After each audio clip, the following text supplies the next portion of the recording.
क्या है सुकून अंतर्मन का। जब मन में अंतर आ जाता है तो व्यक्ति में भी अंतर आ जाता है। परिस्थिति हो या परिवर्तन का कोई भी आयाम वह विचारों को प्रभावित करता ही करता है। इन प्रभावों के कारण मन में कई तरह के उतार चढ़ाव आते जाते रहते हैं। जब तक कोई भी व्यक्ति अपने मन के अनुसार चलता रहता है और उसको कोई बाधा या कठिनाई नहीं आती, तब तक वह अपने आप को शांत, स्वस्थ और सहज मानता रहता है। परंतु अगर उसकी मनचाही बात ना मानी जाए तो वह उसके मन पर चोट करती है, जिससे उसके अहंकार को जागृत होने में पल भर भी नहीं लगता। उसी समय वह बेचैन हो उठता है। अनेक बार अपना संयम भी खो बैठता है, क्रोधित हो उठता है, शांति भंग हो जाती है, नींद उड़ जाती है, वह स्वयं ही दयनीय स्थिति को प्राप्त हो जाता है। यह होता है केवल मन में विचारों के अंतर आने से। सुकून तो उस समय दूर खड़ा हो जाता है। चेहरा हमारे मन का आईना है।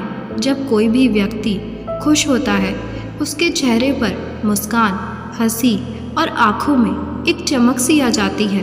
परंतु जब कोई क्रोध या गुस्से में होगा तो उसकी आँखों में लाली आ जाती है, मस्तक पर रेखाएं खींच जाती हैं। इसी तरह उदासी, दुख एवं संवेदना, प्रेम और आनंद के भाव भी चेहरे पर परिवर्तित होकर अपनी अंतर्मन की दशा को दर्शाते रहते हैं। अंतर्मन दो शब्दों का योग है, अंतर एवं मन। मन ऊपर की परत है और अंतर्मन मन की गहरी परत का नाम है, अर्थात मन की गहरी जड़। मन के मूल में जो समा जाता है वही हमारा असली मन होता है। मन हमारे विचारों का, भावनाओं का, मानसिक प्रक्रियाओं का स्थान होता है। वह बुद्धि द्वारा संचालित होता है। जब जब जैसे जैसे हालात होते हैं उसी के अनुरूप बुद्धि से संवाद कर मन अपने आप को बदलता रहता है। मन अधिकतर तर्क वितर्क को अधिक महत्व देता है एवं समय, देश, काल, समाज के साथ साथ अपने आप को परिवर्तित करता रहता है, जो सभी के व्यवहार से दिखता भी रहता है। मन वही मूर्खी भी होता है, अंतर्मूर्खी भी। मन बाहर की अर्थात संसार की चीज़ों में उलझा रहता है। मान सम्मान, अधिकार, लाभ हानि, धन संपदा, घर परिवार को इतना अधिक महत्व देता है कि उसे स्वयं की ओर देखने का समय ही नहीं मिलता, क्योंकि इन सब से उसके अहंकार की तुष्टि हो जाती है। जबकि मन अगर अपनी दिशा को बदल ले तो वह उसी मन के द्वारा अपने स्वरूप को जानने में भी लगा सकता है, क्योंकि मन द्वारा ही मन को जाना भी जा सकता है और परिवर्तन कर उसकी दिशा भी बदली जा सकती है। इसको ही हम अंतर्मुखी मन की अवस्था कह सकते हैं। मन देवता भी है, ईश्वर भी, सभी सुखों दुखों व कर्मों का आधार भी है। इस मन से इसकी अपनी कोई बात छिपी भी नहीं रह सकती। मन अपना दर्पण स्वयं ही होता है। जब वह अपने स्वरूप को जान लेता है कि उसको भी तो कोई देखने वाला मौजूद है, कोई तो है जहाँ से उसको ऊर्जा प्राप्त हो रही है, जिसके बगैर उसका अस्तित्व ही नहीं होगा। उसको इस मूल तथ्य की जानकारी होना कि मैं जो भी हूँ वह मात्र अस्तित्व द्वारा ऊर्जा के कारण ही हूँ। मेरा अपना होना तो मेरा ही छलावा है, मैं तो केवल भासित हो रहा हूँ। यही हमारी चेतना है जिसके द्वारा मन भासित होता है। श्रीमद् भगवद गीता में भगवान कृष्ण ने पूरी गीता में अर्जुन के मन को ही बदलने का ही उपचार किया। जब अर्जुन को यह बात समझ में आ गई कि मैं मन, बुद्धि, चित्त, अहंकार नहीं हूँ और ना ही मैं पंच तत्वों से बना शरीर हूँ, बल्कि मैं तो स्वयं ही परमात्मा का अंश हूँ, उसी समय उसकी सारी उदासी समाप्त हो गई।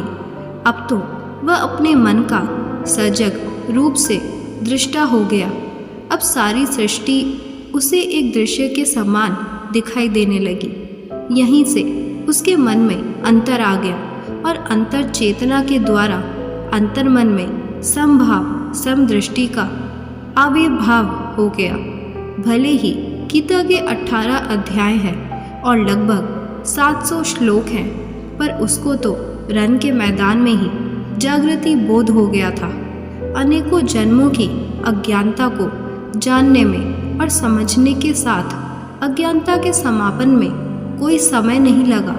जैसे कोई महीने भर से भूखा हो, कई दिनों से प्यासा हो, या किसी का कपड़ा वर्षों से फटा हो। उसके सीने में भूख का मिटने में केवल उतना ही समय लगता है जितना समय उसने केवल खाना खाने में, पानी पीने में और कपड़ा सीने में लगाया। उसी तरह अंत चेतना के द्वारा मन का अंतर्मुखी होकर जानने से मन का बेचैन होना, दुखी होना, विचलित होना, आसक्त होना सब कुछ उसी क्षण समाप्त हो जाता है और उसको असीम आनंद, मानसिक संतुष्टि का अनुभव होता है। उसी को सुकून अंतर्मन का कहा जा सकता है। इसके साथ साथ ही व्यक्ति के धैर्य, शांति, संतुष्टि का भाव भी गहन हो जाता है और वह अनुग्रहित हो जाता है, क्योंकि वह जान लेता है कि अब मैं ना होकर भी मज़े में हूँ और यही उसका सुकून है। फिर उसका स्वभाव, व्यवहार एक दिव्यता को प्राप्त कर लेता है।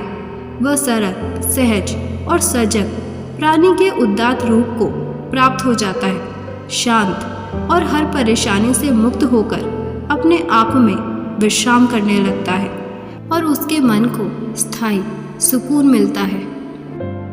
अगर ये वीडियो आपको अच्छी लगी हो तो लाइक, शेयर और सब्सक्राइब ज़रूर करें।